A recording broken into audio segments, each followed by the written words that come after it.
কুমিল্লা ৬ আসনের আওয়ামী লীগের একজন কুখ্যাত সাংসদ বাহাউদ্দিন বাহার থেকে আজকের অন্তর্বর্তী সরকারের স্বরাষ্ট্র উপদেষ্টা জাহাঙ্গীর আলম চৌধুরী যেন একই নৌকায় সাওয়ার। বাংলাদেশে হিন্দু ধর্ম বিদ্বেষী মনোভাবের দুই প্রতীক। বলা হয় শেখ হাসিনার দল আওয়ামী লীগ ধর্মনিরপেক্ষ নীতি নিয়ে চলে, কিন্তু সেই 2021 সালে সেই দলেরই সাংসদ বাহাউদ্দিন বাহারের এক কুরুচিকর কাণ্ডের জেরে বাংলাদেশের সেবা শারদীয়া দুর্গোৎসব পালনই করতে পারেননি সেখানকার হিন্দু সম্প্রদায়।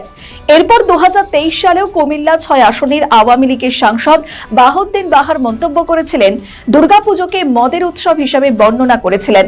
তিনি ঠিক কি বলেছিলেন শুনে নিন।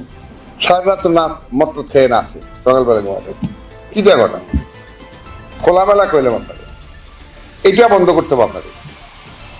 আমার কথা খারাপ লাগলেও আমি একটু বাস্তব কথাটা বলছি নাকি একজন অস্বীকার করেন যে আমার কথা মিথ্যা।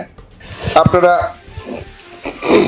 মদ মুক্ত পূজা করেন তাহলে এত মণ্ডপ হবে না, এটা এত মণ্ডপ হবে না। আমি একটা বাস্তব কথা বললাম, ভিতরটা বললাম মদ মুক্ত রাখেন কি নাই গ্যারান্টি দিবেন কে কে আমার লোক আমি ধরাই দিলে আপনারা বলেন আমাকে যে ধরেন আপনি বাহার ভাই আমি ধরাবো। হ্যাঁ